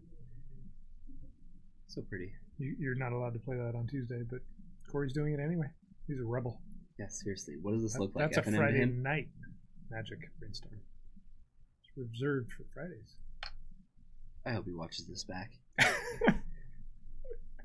So he knows how disgusted we are with his choice of non-Tuesday night brainstorms. That's just something that he needs to hear, but I don't want to have to say it face to face. You know? All right, so he gets to do the legacy thing where you play brainstorm and then you fetch to shuffle away cards you don't want. That's why brainstorm is, I think, the most commonly played card in legacy, and it's really not a very good card if fetch lands weren't a thing. Well, it kind of gives you a reason to like you'll have dead cards in your hand, or creatures that don't do much or whatever, and it kind of gives you a reason to be like, okay, I don't want to cast this yet. I can get something better.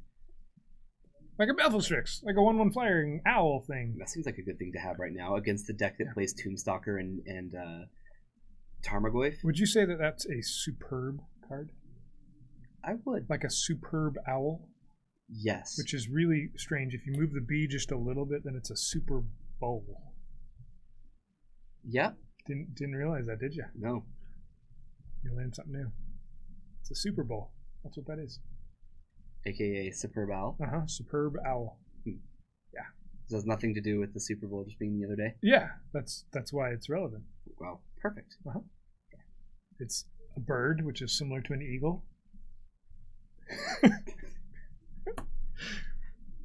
We've already done all the Strix jokes, and the Strixly better, and bales of hay. Now I'm on to Super Bowl owls.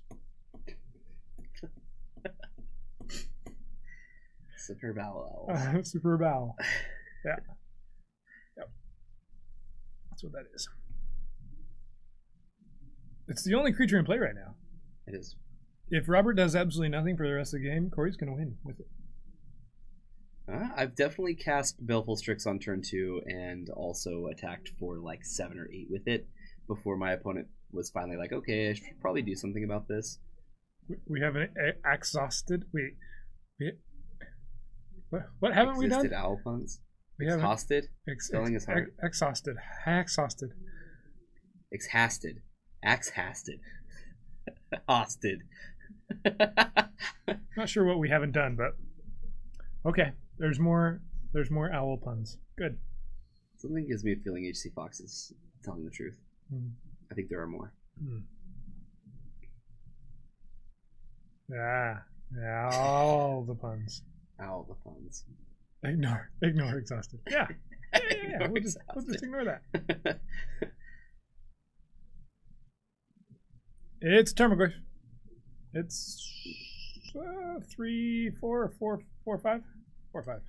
Yeah, probably not too relevant in the face of this Belfast. We'll see if there is removal for it so they can start getting damage in. Captain QC, welcome. The gate went 3-1 tonight. Yes, the gate. What did we go with the gate? 3-2. Almost 4-1. Yeah.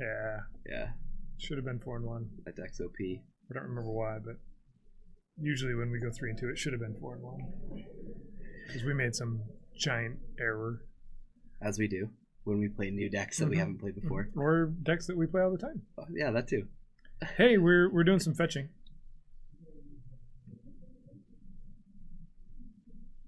The gate, yes, it is a mono black deck that runs Gatekeeper of Malakir.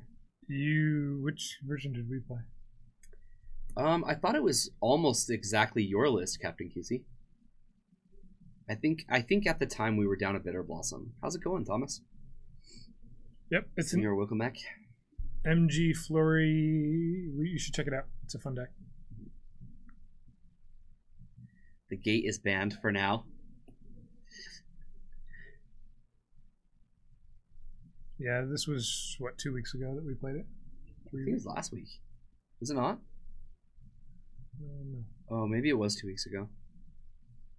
That was the week that we played the gate and Gristle Storm. Yeah, give us a new link, or new list, Captain QC. Yeah. Link us the new list. We'd love some more consistency. Cause MG Flurry is interested as well. Yeah, it's probably one of the cheaper decks in Legacy too. It actually might be considered a budget list. Yep. Compared to a lot of things. All right, let's see. Are you ready for this? I don't know if we should click it. If the whole stream breaks, it's Captain QC's fault. For some reason, our resources on our computer are all tied up right now. So, opening anything else? It actually came up pretty fast.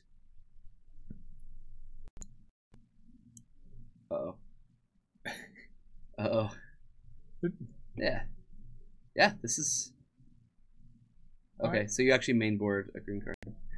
We open one link on the computer and just, like, crashes everything. We'll close that back down. Here's a Liliana of the Last Hope. He also plays with Obi-Wan. No. Yeah. I thought that was the only hope. Right. And that's the last hope. Oh. Same thing. Right? Maybe. And MTG bot advertising our Cats and Cantrips tokens. Be sure to click on that link. Check them out. They're neat. They're fantastic. Here's a toxic deluge. A deluge of toxicity. This is exactly where Corey wants to be right now. He killed that Tarmogoyf dead. Paying a bunch of life to kill a Tarmogoyf that's going to come back this turn off a Liliana. Doesn't feel great. I like having more than one hope, actually, when I play Legacy. I'm kind of surprised. Seeing a Toxic Deluge to kill my Tarmogoyf, I feel like I would have Liliana to get it back and just play it again. Yeah. If that's really your best way, okay, yeah, Deluge for 2. Yeah, see, he wouldn't have been able to do that again. He goes to 2. Okay, so the reason for doing that there is that Deseret Shaman was a 2-turn clock. Yes. But Liliana can just get it back. Yep, minus down Liliana. Let's grab Tarmogoyf. Let's cast it. There is no counterspell on Corey's side, and I think this game goes to Robert. So, Captain QC, you're saying Smuggler's Copter was awesome. Is that often like the first card you sideboard out? We sideboarded it out a decent amount. It's one of those cards where if you haven't played the deck a lot, you look at it and go, Coppers can be okay, can be good. Or there were moments where it was good. Yeah, it like once you have it in play, it's great. And other times you're going, is this really what I want to be doing? So I That's why I'm asking. Is it a card you sideboard out often, or is it a card you board one out often? Okay. Okay. I think that's what we did too, now that I think about it. Didn't we board out one in almost every single match? Because you're looking at the list going, I don't want to cut any of these cards. So I'll cut one of these and one of these and one of these. You often cut Jete before Copter. Against like combo decks or whatever? Yeah, makes sense. Yeah. So the looting is more important than gaining life or other things. Or killing the creatures that they don't have. Yeah. Mm-hmm. So do we get a game 3? Maybe not. Maybe that was Robert's round completely. I can't tell. Nope, they're shuffling. Okay. Excellent. I wanted more magic. If the deck just doesn't die to the -1/-1 counters you board out Jete, yeah, that makes sense. Oh man, I had one of the best punts today. Okay. One of the most beautiful punts. I cast a. So I had I had a hand of Force of Will and Tezzeret, and my opponent had a Scavenging Ooze with no creatures to take, and a Gaddock Teeg. So I couldn't cast anything. Okay. And so I ripped Ballista off the top. Okay. And I'm thinking, and due to the fact that I had Thopter Sword combo on board, I'm thinking if I can just get rid of Scavenging Ooze, I think this will be enough to get there. So what do? I'm like, yep, let's get rid of Scavenging Ooze, and I ping the Scavenging Ooze, ping it again, and then my guy goes to the graveyard, and with it on the stack, he just exiles it, and it lives. Oh my goodness, I was laughing hysterically. Like, somehow I just missed it. It was so funny. Should have just killed the Teague and played Tezzeret. You and the viewer, yeah. Nobody saw it. We were all like, everybody in chat was just like just hanging out, just chilling, and we're like, yeah, I think we should kill the ooze. Like, you know, like if we kill the ooze, then we like clearly win. Yeah. And yeah, it was bad. MG, will we ever stream Blue Black Shadow in Legacy? Sure. We could. Yeah. I definitely might. I usually stream earlier in the day, MG Flory, though. Wickamack wasn't present. He would have caught it. Yeah. Oh, it was funny. It was glorious. Just everybody missed it. Tetherite Shaman number 2. First one got fatally pushed. I hate it when I get fatally pushed. Not only do you get shoved, but you also die. Sucks. Yeah, it's the worst. Every time.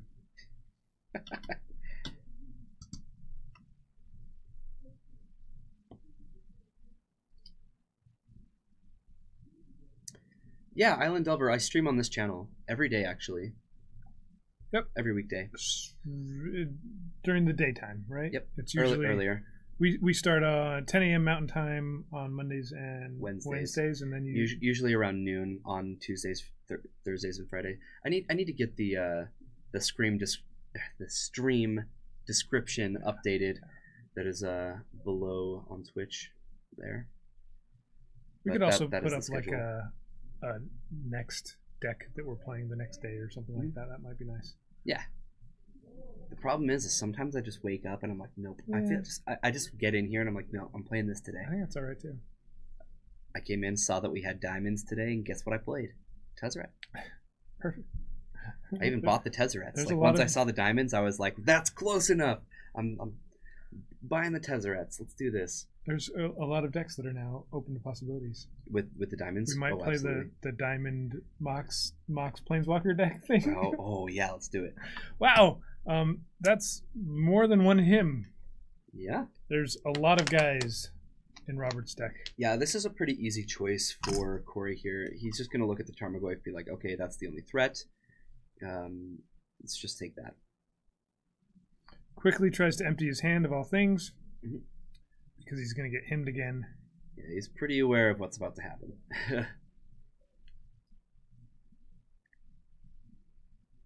Robert is singing songs, just like Jeffy Og likes to do. Yeah, Captain QC. In fact, throw us a whisper of that list one more time. I'm sure that now that we have the diamonds, that'll be much more doable.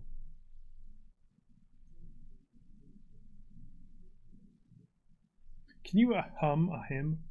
A hum a hymn? Yeah. Can you hum a hymn? Or do you have to sing it?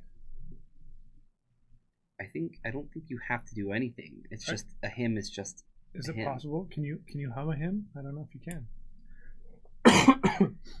A hymn is another name for a song, right? Well, it's a specific kind of song. Send it to Paragon as well. Yeah, that works. I'm sure he'll get there. Captain QC. Speaking of Brian, he's like gonna be back in the next couple weeks or something. It's like 15 days, 2 weeks. 2 more weeks. Until then, we just have to deal with him in chat all the time. But, yeah, apparently he's out of service right now. I guess. You can chant a hymn. I didn't know you could chant a hymn. There you go. You can do whatever you want with the hymn. The hymn's just a song. Whatever you want. That's a lot of possibilities there. Freedom. Can you eat it? You try. Can you eat a hymn? I'm not going to take that away from you. So here on the Paragon City Games stream, we like to just really get into the meat of important legacy topics. Right. Like, is it enchantresses or is it enchantresses? Yep. You can read a hymn. Oh.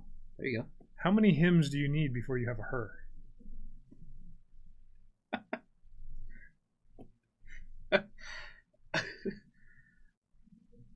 Don't answer that. Something gives me a feeling that Fox has an exact number, though. It's 5.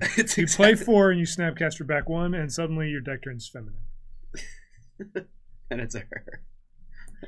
It's called equality. Come on. All right. Corey's responding to this. 4? Is it just 4? Oh, okay.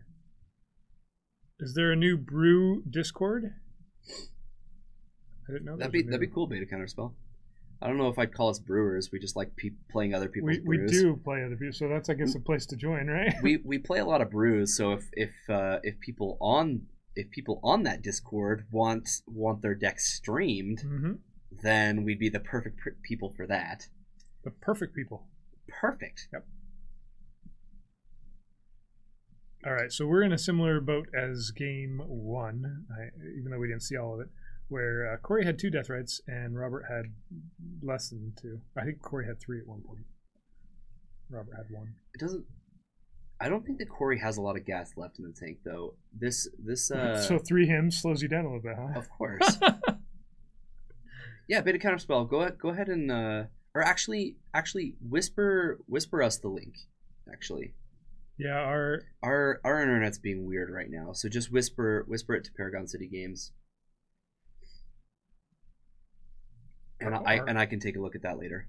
Our OBS is being weird right now. Yeah, everything's being odd. Yeah, you can post it as well. We just won't be able to say either way. We're not going to pull it up from there, but we'll pull it up from a whisper. So do both. I definitely like to be involved on a brewer Discord, though. Brainstorm. Thinking about things. Storm in the brains. It feels like an X-Men related card. You sure? Yeah. Shows what I know about the X-Men. Yeah, the Goyf is definitely getting smaller and smaller. However, I think it's going to be big enough to attack for the next couple turns at least. It might not be able to raise these Deathrite Shaman very well.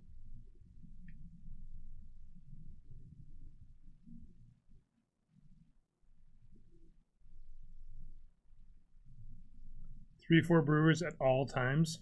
Yeah, that's kind of fun. That's awesome. We've got enough variety of stuff here at this store that it's always interesting.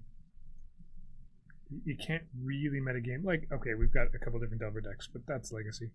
But there's enough other variety happening that it's hard to meta. Yeah, Wasteland is quite good there. Taking Corey off of black mana means he can only get rid of like 1 thing a turn out of a graveyard. Oh, he's just attacking for 1. Oh no, he's attack. Okay, there we go. Add black mana. So this add shrinks 2 mana. Goyf. There we go. It's a Jace.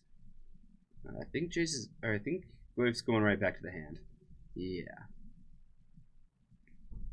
Jace does the hey, I can bounce creatures back to your hand mode.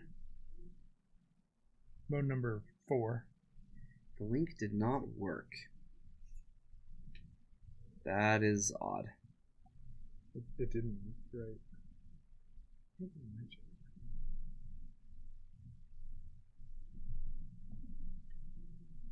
I'm afraid like the whole stream is gonna go down if right. I pull up Twitch.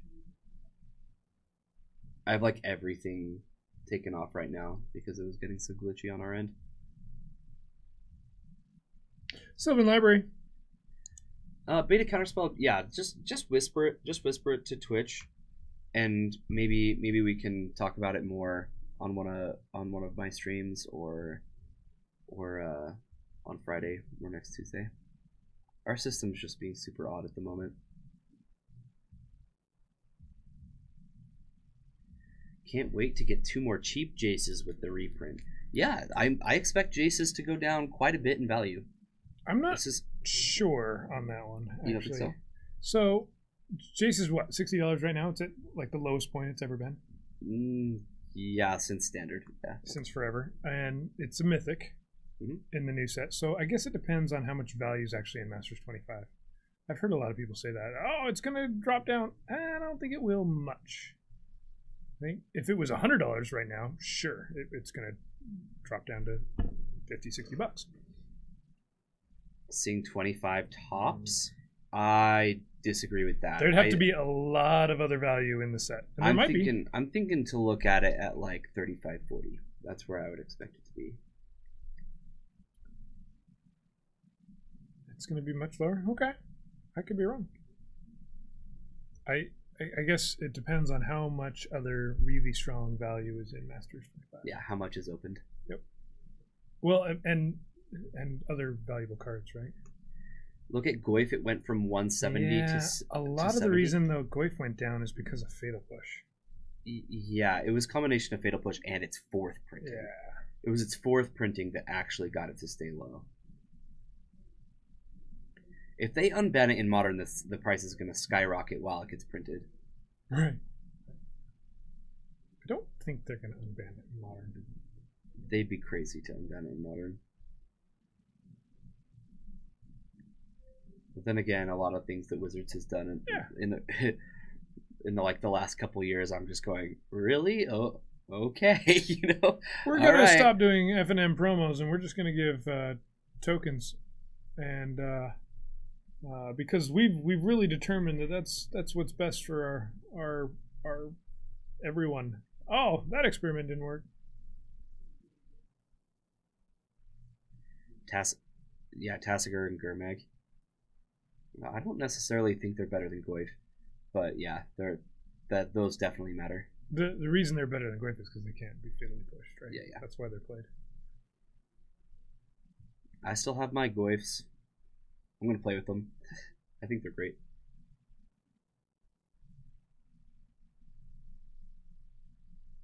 Because it's the same thing. Huh. Yeah, we don't need 2 Brainstorm formats. Brainstorm was never banned in Modern. Was it? There's no modern printing of Brainstorm. No, not that I mean, know. there's in a Modern Frame and Conspiracy, but yeah, it was. It's been in like Commander sets and stuff. Yeah. Green not being good is the reason it doesn't get played. Oh, is that why? Maybe. Okay. Green hasn't been as good in Modern recently.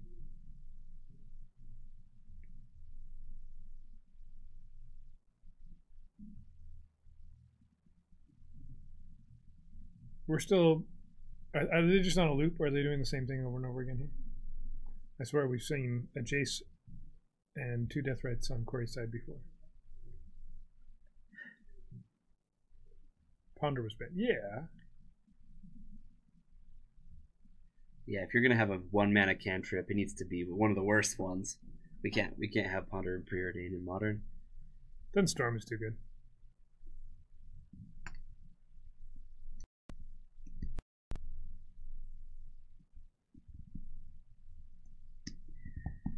Yeah, but Deathrite Shaman is very, very commonly just played with black, and then people put like a Bayou in their deck to be able to activate the green part. But it is technically a green card. That is true. That is true. Sylvan Library doing the librarying. Yep.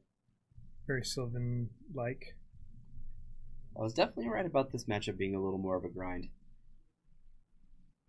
Robert lost tempo a while back, and I've never thought of Sultai Delver as a deck that's going to regain it very easily, especially while there's a Baleful Strix and a big chase on the board.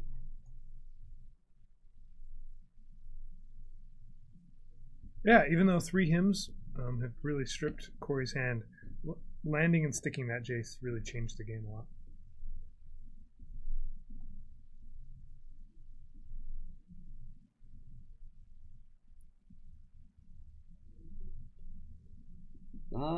I disagree with that, MG Flurry. Yeah, I think that the decks that Jace would go into would get significantly stronger.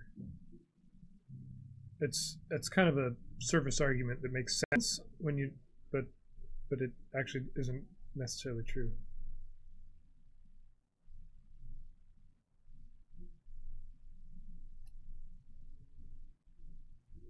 JTMS is a 1-card lantern. Just doesn't let your opponent play.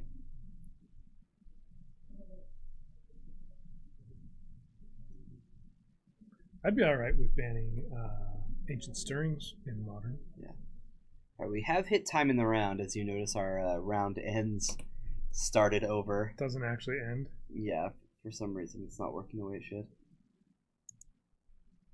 Yeah. Diabolic Edicts is probably gonna get... Okay. Tarmogoyf leaves.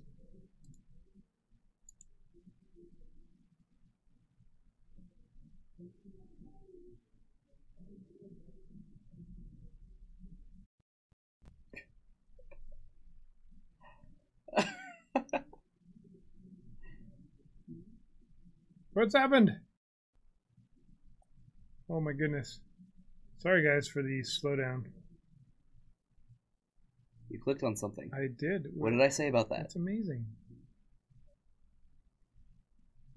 I'll fix it in just a moment. Our computer is struggling pulling up the task manager. all of the resources are... Wow.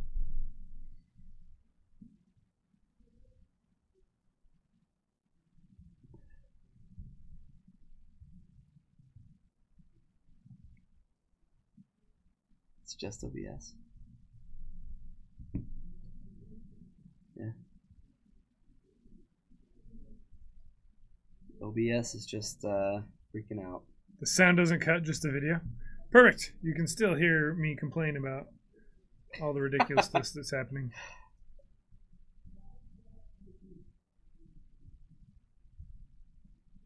Is your computer overheated? No, OBS sometimes just steals too many resources. But the only way to stop it is to shut it down and restart it, and that pauses the stream, of course. Rather not do that. Yeah. Yep. Even in a good computer, OBS still sometimes just. That's what's crazy. Is this? Yeah, this computer's great.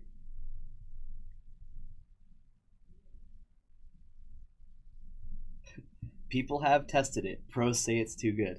Yeah. Yeah, there are testing teams. They absolutely test these cards in Modern. Yeah, and there's also a website. Modern Nexus has actually run all the numbers and tested hundreds and hundreds of games with it in what they would be the best deck. They've done it with a couple other cards too, which is kind of fun. Stoneforge Mystic and Bloodbraid Elf seem to be the ones that they think should be unbanned. Well, that's what people say. Hey, these cards should be unbanned, and so they actually run the numbers. And I think every time they're like, no, it shouldn't be. No, it pushes this deck past what is a fair win percentage. I remember when people were starting to think that Bloodbraid would get unbanned, and they'd come to me and they'd be like, "So, you excited? Do you think that Bloodbraid Elf is going to get banned?" And I look or unbanned, and I'm like, well, why would they unban it? And they're like, well, it just doesn't need to be banned. I'm like, wrong. That card's incredible. Yeah. Have you played with it? It's pretty darn powerful. And they're like, I remember one person distinctly saying, I don't even think that it would go back into Jund. And I looked at them and I go, the legacy version plays 4 of them. It would jam 4 like immediately. Yeah. Like all the controversy over what 4 drops or like Rabblemaster or Hazaret or whatever, it would all go away. It'd play 4. Easy decision. So this is turn 2. So Robert has one more turn, and Corey's at 10. So as far as I can see, Robert cannot win this game. On the other side, Corey's got this turn and then one more, turn 5. We're going into turn 3 here. So this is at Robert's end step. Unfortunately, Wickelmack, I don't think they're going to unban Chromebox either. Probably just leave that one there.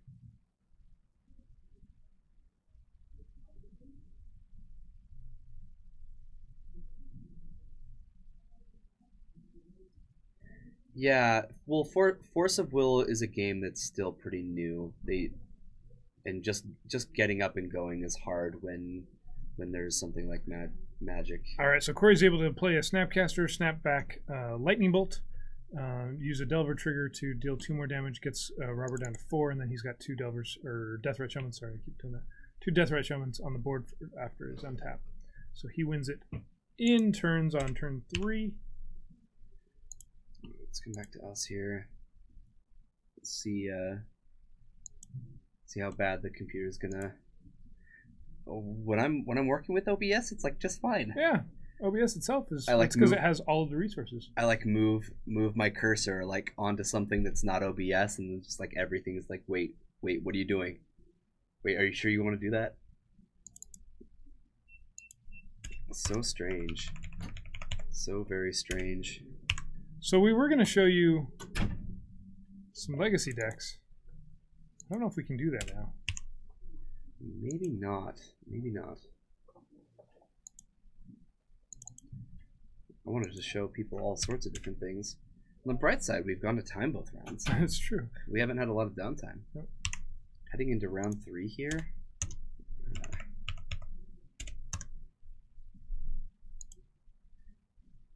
All right.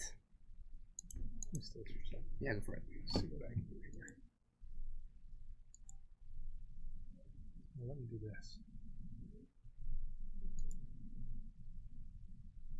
Real quick, we're just going to mess around with a few things, see if we can do anything at all.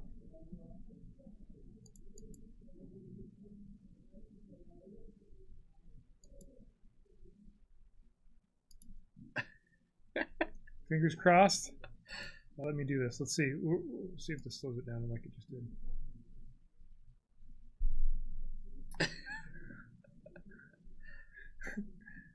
So it looks like we have pairings going up, and it looks like this still isn't going to let us do anything. No. So, all right.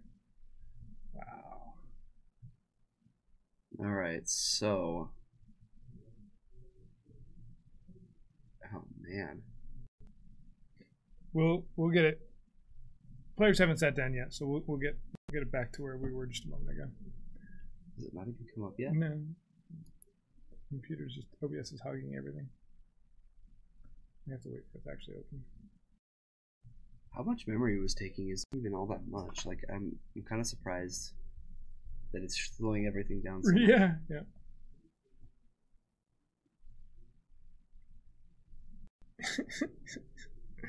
You got me. Chromox isn't playable in Legacy. I play it.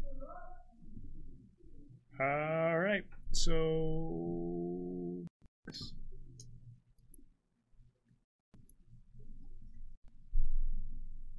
Sorry, guys. Hit X again. Get it out. I will as soon Get as it out. You can't close it until. Now we can't even see the pairings.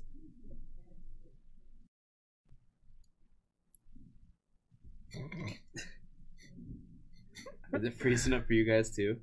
Yeah. This is what happens when we freezing for everybody. This is what happens when we try to open up the task manager. Yeah, we're not even doing anything on the computer right now. And Goodness. This has not been an issue like this before. We've had issues on the stream side of things. Yes. Uploading and downloading, but not on the actual computer resources thing. All right. I ran the cleaner earlier today as well. Table 1, we've got Terry and Zach.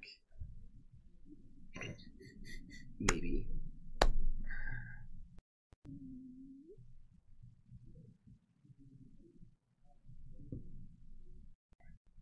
Is it up? Are we back? Wow. Sorry. Didn't think that would happen.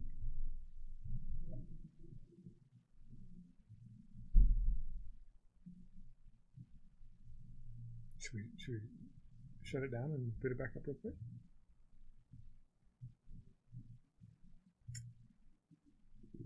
Perhaps.